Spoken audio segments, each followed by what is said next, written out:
मुख्यमंत्री बनाएंगे इसलिए इनके लिए लोगों का यहाँ पर बिहार के मुख्यमंत्री का प्रश्न है। मेरे भाइयों, आप अच्छी तरह होंगे लंबे समय से राजनीतिक क्षेत्र में काम कर रहे, लेकिन लंबे समय तक राजनीतिक क्षेत्र में काम करने के बावजूद कोई भी महाराज चाहे बिहार का हो या भारत में किसी भी राज्य का रहने वाला क्यों हो, उंगली उठाकर नहीं कह सकता है मुख्यमंत्री नीतीश कुमार के दामन पर कोई भ्रष्टाचार की दाग लगी हुई हो। इसलिए मैं इनके लिए हमारे प्रधानमंत्री मोदी जी के नेतृत्व में एनडीए इस समय सारे देश में काम कर रही है। केंद्र में भी इस समय हमारे प्रधानमंत्री के नेतृत्व में एनडीए की सरकार चल रही है और उस एनडीए की सरकार में भी लोजपा के लोग मंत्री हैं, यानी श्री चिराग पासवान उसमें मंत्री हैं। इसलिए मैं आप सबके वोट मांगने के लिए आया। पहले भाइयों, हम एक विकसित राज्य बनाना चाहते हैं बिहार को, इसके वोट मांगने आए। और आपने देखा होगा कि 31 जनवरी को नवंबर को 31 अक्टूबर को जारी हुआ था बोलना। अच्छा, 31 अक्टूबर को ही घोषणा पत्र जारी हुआ था। बहनों भाइयों, मैं मानता हूं कि एनडीए का यह घोषणा पत्र यह कोई सामान्य चुनावी घोषणा पत्र नहीं है, बल्कि यह बिहार को ऊंचाइयों पर ले जाने की एक अटल प्रतिज्ञा है।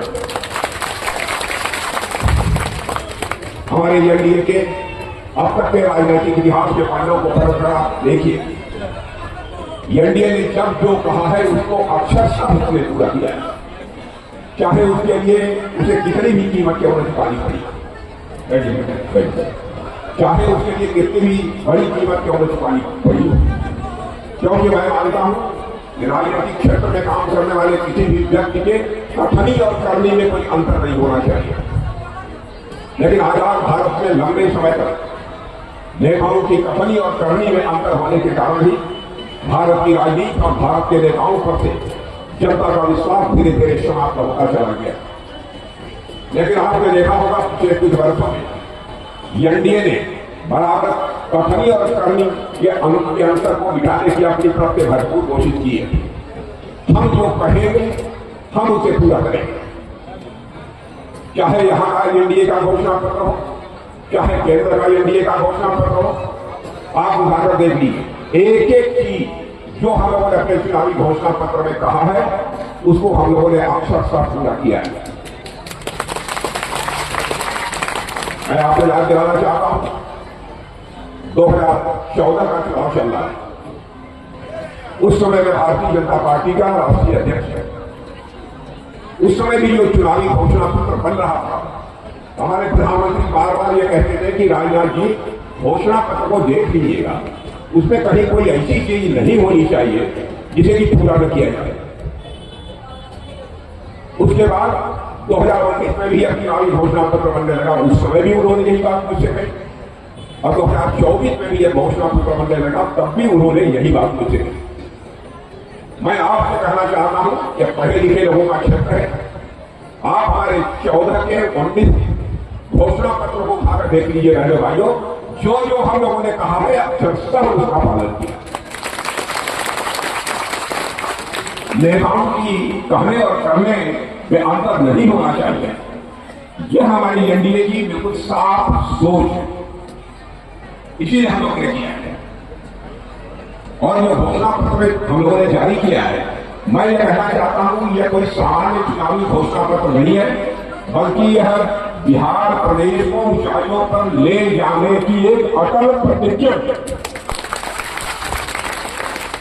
भाइयों, यह केवल एक साधारण दस्तावेज नहीं है, यह बिहार के भविष्य की एक रूपरेखा है, यह बिहार की यात्रा का एक रोड मैप है। 31 अक्टूबर को ही घोषणा पत्र जारी हो गया है। घोषणा पत्र में आप देख लीजिएगा, जो जो भी बातें कही गई है, मैं बहुत विस्तार में जाकर उसकी चर्चा यहां नहीं करना चाहूंगा, लेकिन पढ़ लीजिएगा और पढ़ने के बाद यह पक्का भरोसा रखिएगा कि 5 साल के अंदर घोषणा पत्र में कही गई एक एक बात को हम पूरा करेंगे ही, नहीं तो फिर जनता के बीच अपना चेहरा दिखाने के लिए नहीं जाएंगे। इसके पहले भी जो बात आप लोग तो हमने करके दिखाया। और मैं एक आपको उदाहरण जो यहां पर मैं देना चाहता हूं। 2014 का जब चुनाव हो रहा था, उस समय में हम लोगों ने कहा था कि 2047 समाप्त होते होते हम भारत को दुनिया का एक विकसित देश बनाना चाहते हैं। लोगों ने कहा कि कैसे संभव होगा, क्योंकि भारत तो गरीबों का देश है, यहां पर किसी भी सूरत में संभव नहीं। लेकिन हम लोगों ने करके दिखाया। पढ़े लिखे लोगों को इस बात की जानकारी होगी। 2014 में जब मोदी जी के नेतृत्व में हमारी एनडीए की सरकार बनी थी मेरे बहनों भाइयों, तो उस समय हमारा भारत धन दौलत के मामले में यानी इकोनॉमी की स्थायी अर्थव्यवस्था के आधार के मामले में दुनिया के देशों में 11वें स्थान पर रहा। लेकिन 10-11 वर्षों के अंदर वह करिश्मा हो गया मेरे बहनों भाइयों, जो हमारा भारत धन दौलत के मामले में दुनिया के देशों में 11वें स्थान पर खड़ा था, आज वो है जंप लेकर दुनिया के देशों में 4थे स्थान पर पहुंच गया है। और भारत जिस तेजी के साथ आगे बढ़ रहा है, अब दुनिया की मानी जानी फाइनेंशियल फर्म, वित्तीय संस्थाएं अभी हल्ला कर रही है कि भारत जितनी तेजी के साथ आगे बढ़ रहा है, भारत को आगामी साल, 1.5 साल, 2 साल के अंदर ही धन दौलत के मामले में दुनिया के देशों में 3रे स्थान पर खड़ा होने से कोई रोक नहीं सकता है। जब मैं नहीं कह रहा हूं, भारत की किसी फाइनेंशियल फर्म ने नहीं कहा है, अंतरराष्ट्रीय फाइनेंशियल फर्म ने यह बात कही। यानी हम जो कहते हैं वो करके हम आपको दिखाते हैं। आपने लंबे समय तक 15 के पहले, नीतीश जी के पहले लालू जी की सरकार देखी, आरजेडी की सरकार, आरजेडी और कांग्रेस की मिलीजुली सरकारों को भी काम करते हुए आपने देखा है। पहले भाई को क्या हाल था? क्या नीतीश जी की सरकार में आपको वह परिवर्तन नहीं दिखाई दे रहा? परिवर्तन साफ साफ मैं समझता हूं कि हर जागरूक व्यक्ति को दिखाई दे। इसीलिए मैं आपसे यहां पर वोट मांगने के लिए आया हूं। हमारे प्रधानमंत्री जी ने भी कहा था कि हम 5 लाख रुपए तक का मुफ्त इलाज कराएंगे गरीबों का। अरे भाइयों का सिलसिला प्रारंभ हो गया, यहां पर नहीं चल रहा हमारा। और अभी हम लोगों ने घोषणा पत्र जारी किया है, उसमें भी यह कहा है जो लोग छूट गए हैं उनके लिए भी व्यवस्था होगी। 50 लाख नए पक्के मकान भी बनाए जाएंगे। यहां पर सामाजिक सुरक्षा पेंशन आपको दी जाएगी। हर जिले में फैक्ट्री होगी, हर जिले में फैक्ट्री होगी।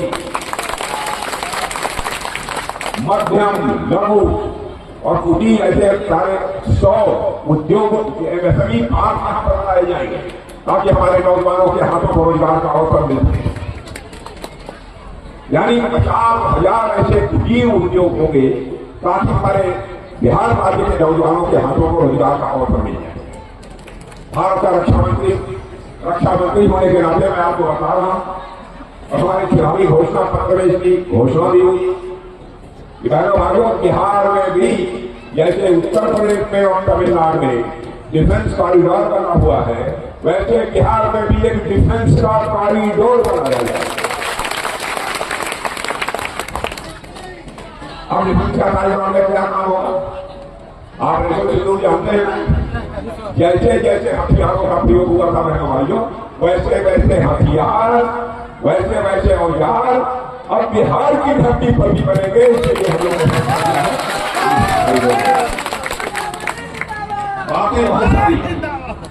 बातें बहुत सारी यहाँ के उनके प्रधान है, उनके प्रधानों के विकास के लिए क्या क्या उसकी भी आप सबको जानकारी। तीनों का पूरा विकास होगा।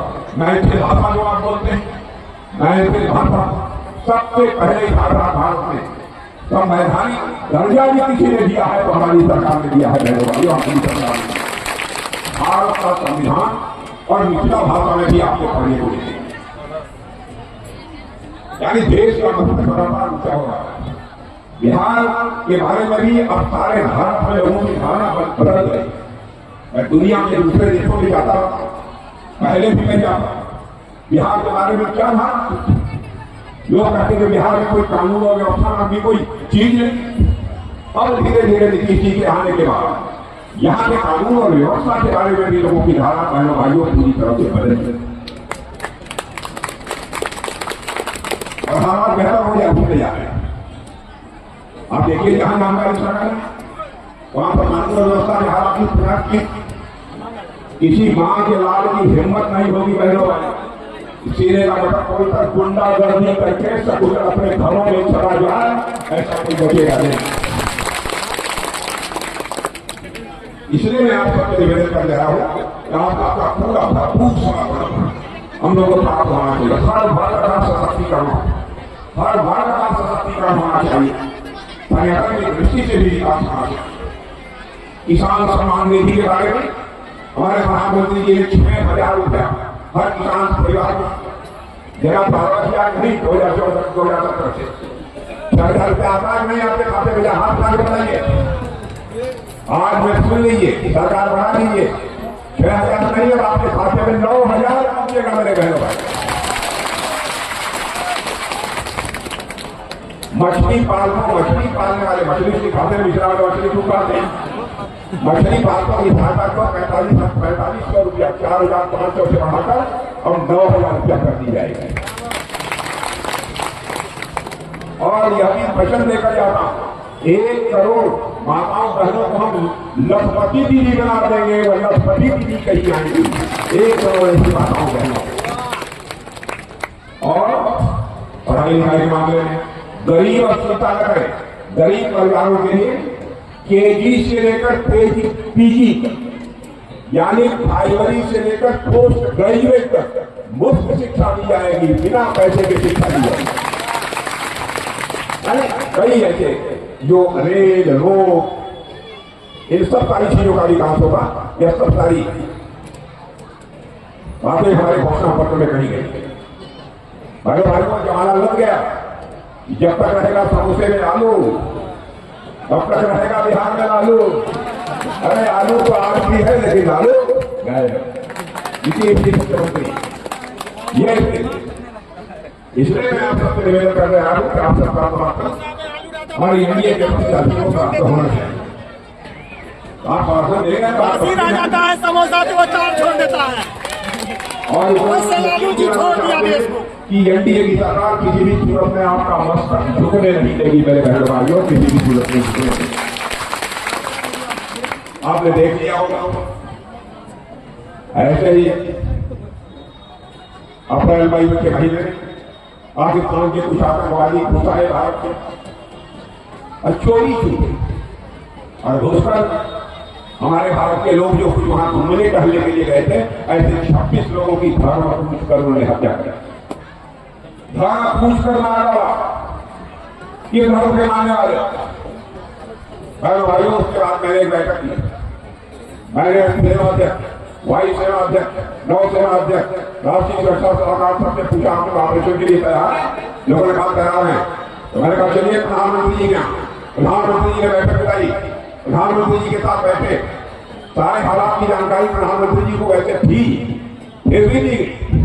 जानते हैं प्रधानमंत्री जी ने क्या कहा? प्रधानमंत्री जी ने कहा आप लोगों को खुला हाथ में छोड़ता हूं, जो करना चाहते वो करना।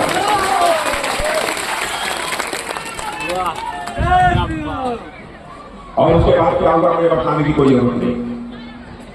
भाई हम लोगों का आरोप नहीं, जात और धर्म के आधार पर हम लोग राजनीति करते हैं या कांग्रेस और राजनीति के लोग जात और धर्म के आधार पर राजनीति करते हैं। हम लोग जात और धर्म के आधार पर राजनीति नहीं करते हैं, हम राजनीति करते हैं तो इंसाफ और इंसानियत के आधार पर राजनीति करते हैं। और इतना बड़ा हमला आतंकवादियों का हुआ हमारे भारतवासियों के, हम लोगों ने यदि चाहा होगा तो पूरे पाकिस्तान जहां जहां में नागरिक रहता है वहां पर भी हम लोगों ने हमले कर दिए, लेकिन नहीं किया।